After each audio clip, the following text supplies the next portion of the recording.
అప్పుల బాధలు వెంటాడుతున్నాయా? అయితే 6 జేవిఆర్ వారి జాతిరత్నాలు ధరించండి. సో ఇదే బెడ్ మీద ఆ పిల్లని చాలా దారుణంగా చంపాడు ఆ యువకుడు.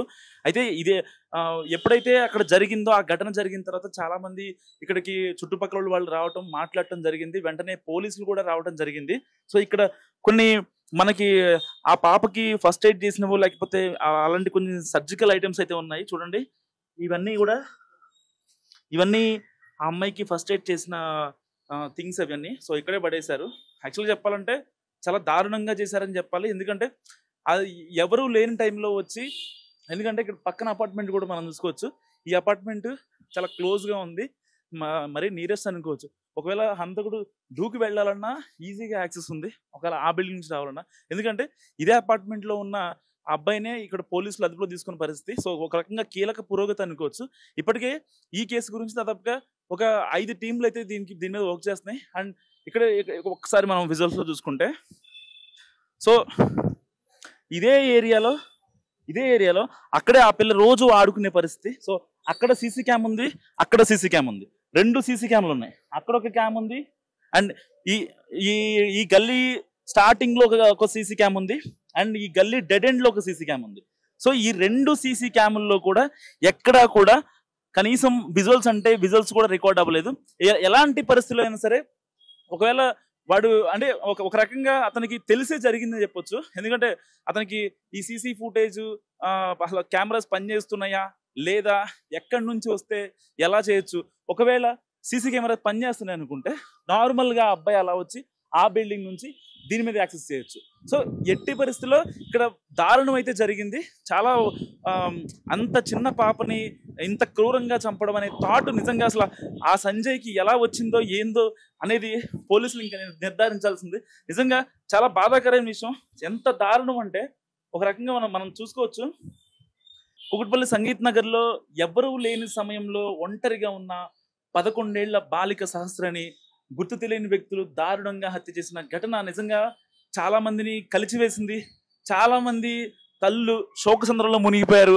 మా పిల్లలకి రేపొద్దున ఎలాంటి ఇబ్బంది లేకుండా పిల్లలు ఇంటికి వస్తారని, లేకపోతే ఇంట్లో ఉన్న పిల్లలు సేఫ్ గా ఉంటారని గ్యారంటీ ఏంటంటూ కూడా చాలా మంది మాట్లాడుతున్న పరిస్థితి. సో చాలా మంది తల్లులతో నేను మాట్లాడే ప్రయత్నం చేశా. సహస్ర గురించి తెలిసిన వాళ్ళు చెప్పారు ఆ పిల్ల రోజు ఇక్కడే ఆడుకుంటూ ఉండేదని. చాలా మంది మాట్లాడిన పరిస్థితి. మా పిల్లల భవిష్యత్తు రేపొద్దున సేఫేనా అంటూ కూడా చాలా మంది తల్లులు ఆవేదన వ్యక్తం చేస్తున్న పరిస్థితి. నిజంగా ఇలాంటి సహస్ర లాంటి ఘటనలు తెలంగాణలో కాదు, తెలుగు రాష్ట్రాల్లో కావచ్చు, ఇండియా వైడ్గా కావచ్చు, సో చాలా ఘటనలు జరుగుతున్నప్పటికీ కూడా ప్రభుత్వాలు స్పందించకపోవడం నిజంగా ఒక రకమైన దారుణమైన విషయం. సో ఇలాంటి సహస్ర ఘటనలు ఇంకా మరిన్ని వెలుగులోకి వస్తే ఈ ప్రభుత్వాలు మారితే, లేకపోతే ఈ పోలీసుల వ్యవస్థ కానీ ఇంకా సరే పోలీసులు సహస్రకి ఎప్పుడైతే ఇబ్బంది అయిందో, ఆ అమ్మాయి చనిపోయిందో, అనంత లోకాలకు వెళ్ళిన సంగతి తెలిసిన తర్వాత వెంటనే రావడం జరిగింది. బట్ వెంటనే వచ్చినా కానీ 24 hours లో ఒక అనుమానితుడు అదుపులో తీసుకున్నారు. అది నిజంగా ఆ అనుమానితుడా లేదంటే అతనే అక్యూజ్డా అనేది కూడా తెలియాల్సి ఉంది. ఎందుకంటే ఈ బిల్డింగ్ కి కనెక్టివిటీ, ఎందుకంటే పక్కన రోడ్డు పక్కన ఉంది కాబట్టి మనం చూసుకోవచ్చు విజువల్స్ లో. ఇది జస్ట్ రోడ్ కనెక్టివిటీ. ఏదైతే మెయిన్ రోడ్ ఇలా వెళ్తే KPHP మెయిన్ రోడ్ వస్తుంది. సో ఇది రోడ్ కనెక్టివిటీ ఏరియా అండ్ ఎప్పుడు రద్దీగా ఉండే ఏరియా కూడా ఇది. సో ఇలాంటి నేపథ్యంలో ఆ హంతకుడు కనుక ఒకవేళ ఆ కనెక్టివిటీ రావాలంటే ఇటు ఆ బిల్డింగ్ నుంచి కనెక్ట్ అవ్వాలి, లేదంటే రైట్ సైడ్ లో ఉన్న బిల్డింగ్ కనెక్ట్ అవ్వాలి ఇటు. ఎందుకంటే ఇప్పటికే దాదాపు 2 సీసీ కెమెరాలు ఉన్నాయి. సో ఇక్కడ ఏదైతే చౌరస్తా ఉందో, చిన్న చౌరస్తా, గల్లీ చౌరస్తా, ఇక్కడ చిన్న షాప్స్ ఉన్నాయి అండ్ నిత్యం రద్దీగా ఉండే ఏరియా.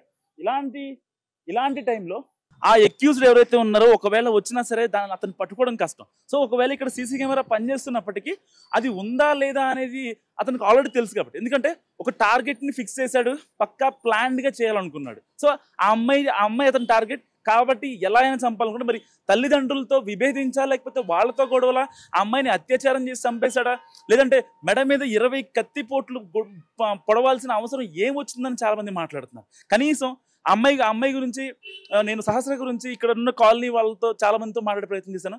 ఆ పాపకి అభంశుభం తెలియదు, కనీసం ఆ పాపని మేము చూడలేదని చాలా మంది ఆవేదన వ్యక్తం చేస్తున్న పరిస్థితి. కనీసం వాళ్ళ మమ్మీ కావచ్చు, వాళ్ళ డాడీ కావచ్చు, వాళ్ళు ఒక రోజువారీ కూలి, వాళ్ళకి అసలు ఏం తెలియదు. వాళ్ళు ఎక్కడి నుంచో బతుకు తెరువు కోసం వచ్చి ఇక్కడ బతుకున్న పరిస్థితి. అలాంటి అమ్మాయిని ఇంత దారుణంగా ఏం చేశారంటే దీని వెనక అసలు ఏ కోణం ఉంది, లేకపోతే ఏం జరిగింది, అసలు ఆ పిల్లని చంపాల్సిన అవసరం వచ్చింది. వాళ్ళతో గొడవలా, లేకపోతే వాళ్ళు ఇంకేమన్నా ఎవరైనా ఇబ్బంది పెట్టారా? ఎందుకంటే వాళ్ళు చాలా ఇన్నోసెంట్. ఎందుకంటే వాళ్ళు ఎక్కడి నుంచో బతకడం కోసం వచ్చారు. ఇక్కడ వాళ్ళు గొడవలు పెట్టుకొని కక్షలో కార్పణ్యాలు పెంచుకునే అంత అవసరం వాళ్ళకైతే ఉండదని నేను అనుకుంటున్నా. కానీ అలాంటి వాళ్ళ ఎప్పుడు చాలా ప్రశాంతంగా ఉండే కుటుంబంలో ఇంత అలజడి క్రియేట్ అయిందంటే ఎంత బాధపడి ఉంటారో సభ్య సమాజం నిజంగా తలదించుకునే విషయం అని చెప్పుకోవచ్చు.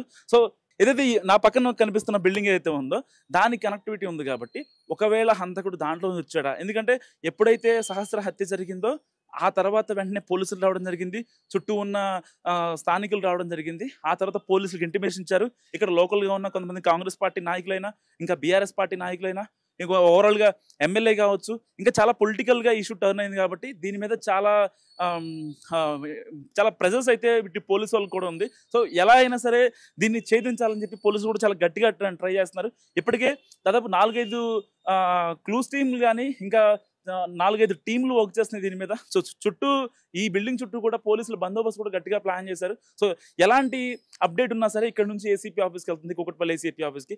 అక్కడి నుంచి మొత్తం మానిటర్ చేస్తున్నారు. ఎందుకంటే ఆల్రెడీ ఒకసారి ప్రాణం పోయింది. సో దీన్ని చాలా పొలిటికల్గా టర్న్ అయింది కాబట్టి దీన్ని ఎలా అయినా సరే దీన్ని ఛేదించాలి అనేది ఇక్కడ పోలీసులు తేల్చాలని ప్రయత్నిస్తారు. సో వాస్తవానికి ఒక్కటే ఫైనల్గా మాట్లాడుకుందాం.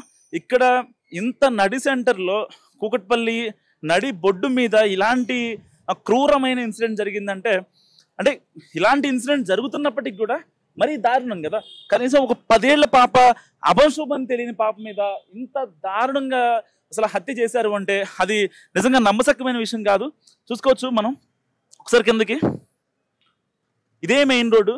ఈ మెయిన్ రోడ్ నుంచి అటు రైట్కి కూడా మెయిన్ రోడ్ ఉంది, ఈ బిల్డింగ్ పక్క కూడా మెయిన్ రోడ్ ఉంది. సో హంతకుడు ఎవరైతే చంపారో సంజయ్ అనే హంతకుడు అంటలేదు, అతన్ని అదుపులో తీసుకున్నారు. ఇదే అపార్ట్మెంట్లో అతను 2nd ఫ్లోర్లో అతను ఉంటున్నాడు. సో వాళ్ళ అమ్మతో వాళ్ళ ఆవిడతో వాళ్ళ పిల్లలతో మాట్లాడడం కూడా జరిగింది. మా ఆయన అలాంటి వాడు కాదు అని చెప్తున్నారు. కానీ ఎట్టి పరిస్థితుల్లో పోలీసులకి కాసంత అనుమానం వచ్చింది అంటే అక్కడ ఏదో తీగ లాగితే డొంక కదిలే అవకాశం ఉంది కాబట్టి అని మాట్లాడుకుంటారు. సో ఎప్పుడైతే సహస్ర హత్య జరిగిందో, సహస్ర హత్య తర్వాత దాని తర్వాత నా వెనకాల ఉన్న విజువల్స్లో కనిపిస్తున్న బిల్డింగ్ కూడా పోలీసులు బ్లాక్ చేశారు. సో ఏమన్నా ఇబ్బంది అయిందా అంటే అక్కడ ఎవరన్నా గంజాయి సేవించారా, లేకపోతే ఇలాంటి ఆస్పెక్ట్స్లో కూడా పోలీసులు చాలా గట్టిగా మాట్లాడుతున్నారు. సో దానికి మరి ఎలాంటి నిజాలు బయటకు వస్తాయో చూడాలి. సో ఇదే ఇంట్లో సహస్రాన్ని అతి తీవ్రంగా హత్య చేసి చంపేశారు. మెడ మీద ఒక ఘాటు కాదు, దాదాపుగా 20 ఘాట్లు పొడిచాడంటే వాడెంత క్రూరంగా ఉన్నాడో అర్థం చేసుకోవచ్చు మనం. అన్యం పుణ్యం ఆ పిల్లకి అసలు ఏమీ తెలీదు, కనీసం ఊహ తెలీదు. అమ్మ నానే లోకంగా భావించే ఆ పిల్లని 20 పోట్లు పొడిచాడంటే అసలు వాడికి సిగ్గుందా, బుద్ధుందా అంటూ కూడా చాలా మంది మాట్లాడుతున్న పరిస్థితి. ఒకసారి మనం విజువల్స్ చూసుకోవచ్చు. ఇదే ఇల్లు, చాలా చిన్న ఇల్లు. మీకు అక్కడ యాక్చువల్గా లైట్ లేదు లోపల, చూపిద్దామంటే పోలీసు వాళ్ళు లైట్స్ ఆఫ్ చేశారు. నేను ఫ్లాష్ చేసినా కానీ కనిపించిన సిచ్యువేషన్. సో నాకు కనిపిస్తున్నది ఒక చిన్న 1 BHK బెడ్రూమ్. ఎందుకంటే ఇది పెంట్ హౌస్ పైన ఉంది కాబట్టి. G+3 బిల్డింగ్ ఇది. G+3లో పెంట్ హౌస్ అంటే ఇంకేముంటే పైన వాటర్ ట్యాంక్ ఉంటుంది, ఒక ఫ్రిడ్జు, ఒక కిచెను, ఒక వాష్రూము, ఒక హాల్, ఒక బెడ్రూమ్. సో హాల్లోనే హత్య జరిగింది. కరెక్ట్గా దేవుడి ఫోటోలు ఎదురుగానే ఆ అమ్మాయిని అతి దారుణంగా హత్య చేశాడు. బెడ్ మీద కూడా 5-6 బెడ్ ఉంది. 5-6 బెడ్లో ఆ బెడ్ మీద చాలా దారుణంగా నాకు బ్లడ్ కనిపిస్తుంది. మీకు చూపించలేని ప్రయత్నం, బట్ నేను చెప్పేదైతే నిజం. ఎందుకంటే నైట్ బ్లడ్ పడింది, ఆ బ్లడ్ నాకు చాలా క్లియర్ కనిపిస్తుంది. ఇంకా తేమగా ఉంది ఆ బ్లడ్ అంతా. ఎంత దారుణంగా చంపాడంటే అంత దారుణంగా చంపాడు. సో ఆ టైల్స్ మీద కూడా చాలా ఉంది, టైల్స్ మీద కూడా కింద పడింది. సో పోలీసులు ఆల్రెడీ తీసుకెళ్లారు, అంత ఇన్వెస్టిగేషన్ అయితే అయింది. సో ఆ అమ్మాయికి ఎక్కడన్నా బతికే ఛాన్స్ ఉందంటూ కూడా ఒక ఫస్ట్ ఎయిడ్ ప్రయత్నం అయితే చేసినట్టున్నారు. ఆ ఫస్ట్ ఎయిడ్కి సంబంధించిన కూడా గ్లౌజులు అయితే మనకి కనిపిస్తున్నాయి విజువల్స్లో. సో ఎంత దారుణంగా చంపారంటే ఇలాంటి పరిస్థితి నిజంగా ఎవరైతే సహస్ర అమ్మ నాన్న ఉన్నారో వాళ్ళు అసలు నిజంగా ఎక్స్పెక్ట్ చేయని సిచ్యువేషన్ ఇది. ఎందుకంటే వాళ్ళు సరదాగా వెళ్ళారు పని చూసుకొని రావాల్సిన వాళ్ళు, వచ్చిన తర్వాత పాప పడుకుంటుంది, పాప ప్రశాంతంగా ఉంటుంది అనుకునే సిచ్యువేషన్లో పాప ఇక లేదు అనే మాట విన్న ఆ తల్లిదండ్రుల పరిస్థితి ఒక్కసారి ఆలోచించండి, ఎంత అగమ్య గోచరంగా ఉంటుందో. ఇక పాప లేదు, రేపొద్దున నేను పాపతో ఆడుకోలేను. నిజంగా ఏ తల్లికి ఏ తండ్రికి ఇష్టం ఉండదు పాపన్న బాబన్న. సో అన్యం పుణ్యం అసలు ఏమీ తెలియదు ఆ పిల్లకి. అలాంటి పిల్ల ఇక లేదు, ఇన్ని కత్తిఘాట్లు, ఇన్ని కత్తిపోట్లు, రక్త మడుగులో పడి ఉంది. ఎప్పుడు ప్రశాంతంగా అక్కడ పక్క గల్లీలో ఆ అమ్మాయి ఆడుకుంటూ కనిపించిందని చాలా మంది చెప్తున్నారు. సో అలా అంత ప్రశాంతంగా ఉండే పాప ఇవాళ అనంత లోకాలకు వెళ్ళిపోయింది అనేది నిజంగా ఒక రకమైన బాధా సంఘటన. నిజం చెప్పాలంటే సో ఎట్టి పరిస్థితుల్లో నిందితుని అయితే పట్టుకోవాలి, నిందితుడికి కఠిన శిక్ష వేయాలని. అమ్మాయిని ఎలా అయితే చంపారో, సహస్రాన్ని ఎలా చంపారో ఆ నిందితుని కూడా అలాగే చంపాలంటూ చాలా మంది ఇక్కడ స్థానికులతో మాట్లాడినప్పుడు నాకు వాళ్ళందరూ చెప్తున్నమాట. సో ఈ వీడియో గురించి మీరేమనుకుంటున్నారో కామెంట్ రూపంలో చెప్పండి.